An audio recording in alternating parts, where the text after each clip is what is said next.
안녕하십니까. 김승현 목사입니다. 진짜 오랜만에 이렇게 인사를 드립니다. 지난 시간에 저는 여러분들과 함께 성막에 대해서 나누면서 성막은 참 위험하다. 그렇게 그 위험성에 대해서 말씀을 드렸습니다. 특별히 사무엘상 2장과 4장에 나오는 홈리와 비느하스의 이야기, 성막을 좀 가볍게 여기다가 성막에서 죽임을 당하는 그러니까 어떤 분들은 그걸 까불다가 이렇게 표현했는데 까분 건 아니고요. 또 진심을 다해서 그랬으니까요. 그러나 그것이 성막이었기 때문에 그래서 죽임을 당한 것이다 이렇게 말씀을 드렸고요. 그 다음에 레위기 하면서 레위기 10장에는 나답과 아비후가 또 하나님의 말씀을 어기고 제사의 불을 다른 것으로 사용하다가 뭐 이렇게 해도 되겠지 가볍게 여기다가 이제 그건 가볍게 여긴 것이죠. 그렇게 해서 죽임을 당하는. 더 안타까운 것은 제사장 취임식을 하고 바로 직후에 그런 일이 일어났다는 것입니다. 참 영광스럽게 제사장 취임식을 화려하게 다 치렀는데 그 다음에 그런 안타까운 일이 일어났다는 것입니다. 성막이기 때문에 그렇습니다. 레위기 24장에는 또 평신도 한 명이 또 하나님의 이름을 모독하다가 그 성막들이거든요. 거기서 또 죽임을 당했습니다. 그러니까 성막은 참 위험한 것입니다.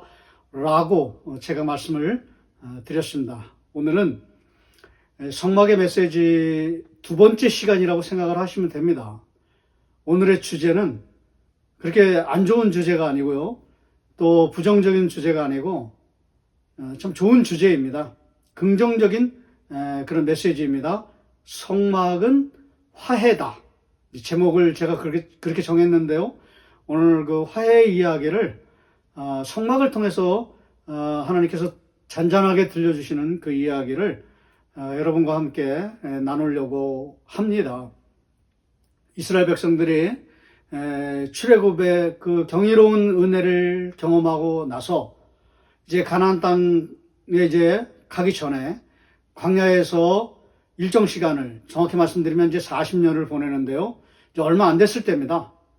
홍해의 기적을 경험하고 이제 광야로 들어가서 한 3개월 지났을 때의 일입니다. 시내산에 도착했습니다. 굉장히 시내산은 굉장히 중요한 것입니다. 왜냐면 이제 시내산의 구조가 성막의 구조와 너무나 똑같기 때문이다. 저는 그렇게 말씀을 드렸습니다.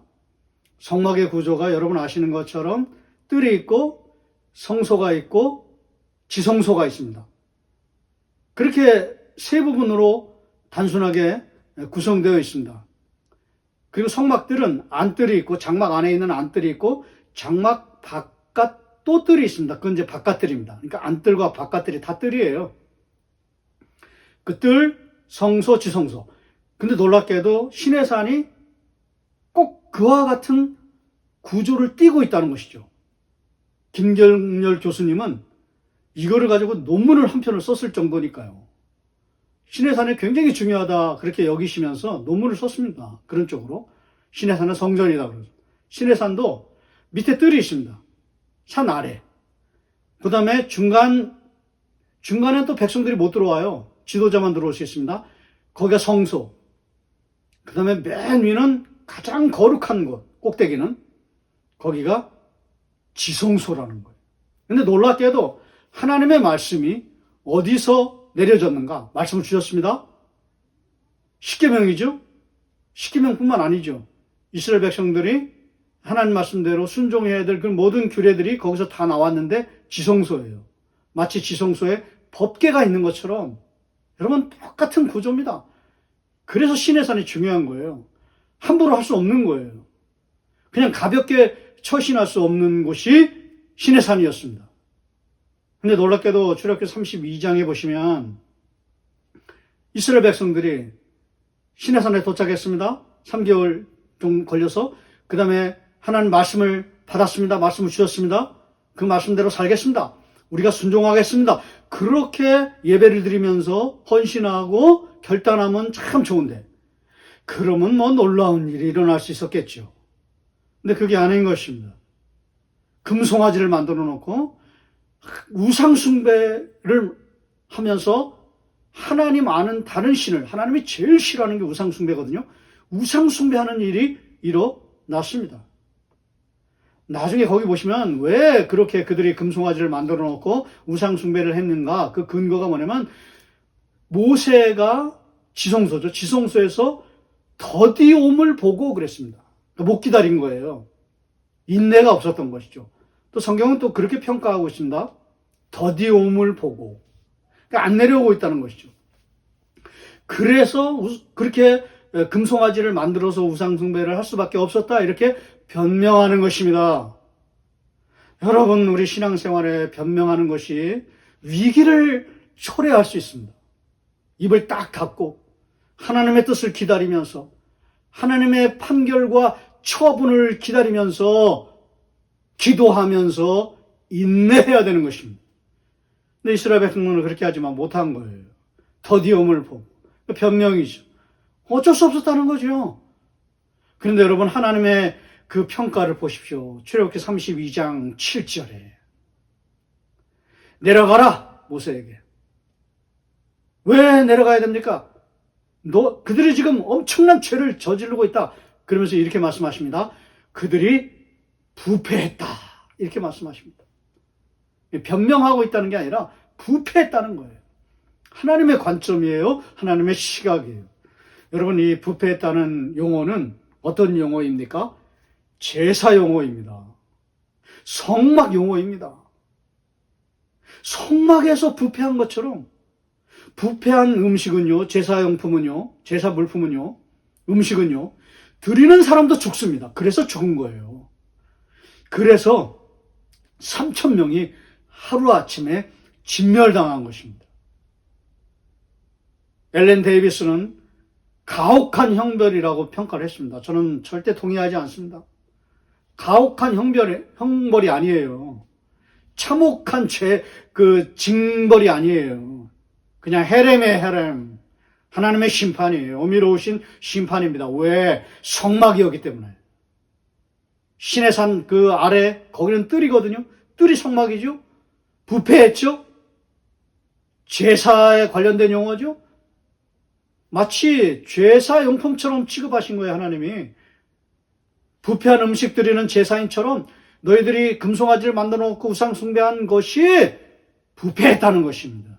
부패한 제사를 드린 것과 진배였다는 것입니다. 똑같다는 것입니다.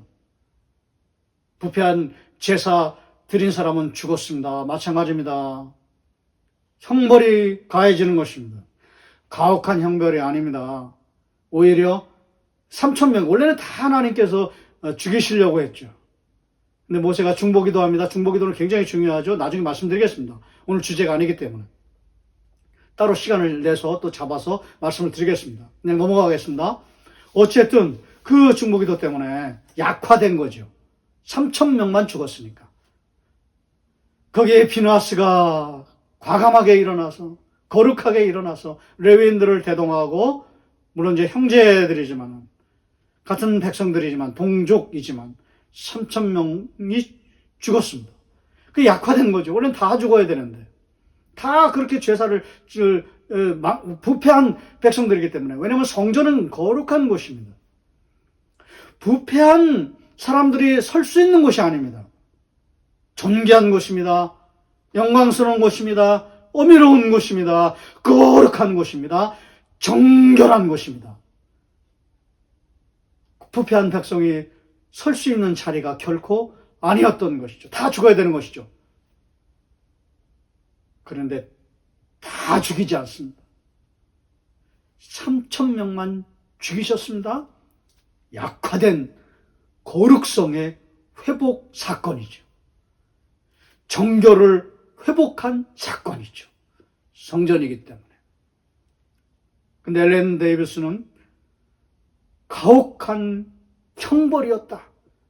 그리고 이제 오늘 제 성막 이야기 두 번째, 오늘 진짜 이야기를 하겠습니다. 엘렌 데이비스는 그 뒤에는 참 참 훌륭한 평가를 하나 했습니다. 성막은 가혹한 형벌, 저는 거룩한 형벌이라고 생각하는데, 정결한 형벌이라고 생각하는데, 그분은 참혹한 또는 가혹한 형벌 뒤에 오는 화해의 과정이다 그랬습니다. 뭐가요? 성막이. 왜냐하면 가혹한 형벌 뒤에 출애굽기 35장에 무슨 말씀이 나오냐면 성막을 짓는 이야기가 나오거든요. 그러니까 가혹한 형벌 뒤에 바로 뒤에 나오는 화해의 사건이라는 거죠. 그러니까 성막을 화해로 보는 거예요. 그건 너무나 잘 보는 것이죠. 좋은 거죠. 놀라운 통찰이죠. 거기에는 제가 동의를 합니다. 화해라는 거죠. 가혹한 형벌에는 동의를 하지 않지만 화해의 과정이다. 거기에는 동의를 합니다. 제가 엘렌 데이비스의 히브리 성서를 열다라고 하는 책을 샀는데요. 그거 좀 비싼 책인데요. 그 한 문장을 제가 보면서 밑줄을 치면서 그 책이 아깝지가 않았습니다. 성막은 화해의 과정이다. 그러고 보니까 진짜 화해예요. 누가 싸웠습니다. 여러분이 아시는 분이? 서로 잘잘못을 막 가리는데 더 싸워지는 거죠. 근데 서로 미안해 하고 이제 악수를 해. 그러면 그게 화해잖아요. 똑같은 거예요. 성막이 그런 곳이라는 거예요. 하나님 잘못이 없죠. 하나님 백성이 이제 잘못했다고 나와야 되는 것이죠. 그게 예배예요. 예배는 일주일 동안 우리가 살아온 삶에 대해서 하나님 앞에 잘못했다고 고백하는 시간이에요. 내가 이런 잘못을 했습니다. 하나님 용서해 주십시오. 라고 고백하는 시간이 예배의 시간이에요. 그리고 그 장소가 성막이라는 것입니다. 하나님 잘못했습니다. 하나님 용서해 주십시오.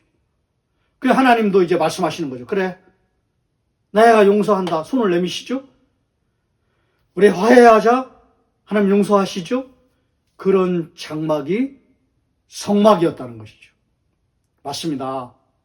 성막은 화해의 장소라는 것이죠. 오늘 이 말씀을 드리면서 저는 이런 적용을 하고 싶습니다. 여러분도 신앙생활 하시면서 용서하지 못한 분이 계시다면 찾아가십시오. 용서하십시오. 우리 다시 잘해보자고 그렇게 하십시오. 성막에서 그런 힘을 얻으시고요. 그렇게 생활의 현장으로 나가셔가지고요. 진짜 그렇게 화해를 하십시오. 여러분 그게 십자가입니다. 십자가는 화해의 장면입니다. 우리의 죄를 어마어마한 죄를 용서하시고 회복하시고 다 이해하시고 품으시고 안으시고 그리고 우리를 고치신 사건 그게 십자가입니다. 십자가는 화해입니다. 성막도 화해입니다. 여러분 생활의 현장에서 화해하시고 용서하시고 다시 이렇게 잘 지내십시오. 오늘 이 말씀은 이 성막의 말씀은 출애굽기 32장 또 35장의 성막은 교리적인 이야기가 아닙니다. 성막은 화해입니다. 여러분 이게 진짜 성막론입니다. 성막의 치수, 길이, 구조, 문양, 그 다음에 색깔, 모양, 형태 이런 것도 물론 의미가 있지만 진짜 성막론은 성막은 위험하다. 성막은 화해다. 이런 것이 진짜 성막론입니다. 예수 그리스도께서 십자가로 우리를 화해하신 것처럼 성막이 화해이기 때문에 여러분도 화해하는 삶을 사십시오. 라고 말씀하고 메시지를 선포하고 있는 것입니다. 오늘 이런 성막의 두 번째 의미를 여러분과 함께 나눴습니다. 이 음성을 마음속에 새기시고 받으시고 용서하시고 화해하시는 그런 놀라운 영적인 관계의 회복의 축복이 일어나시기를 주의 이름으로 축원합니다.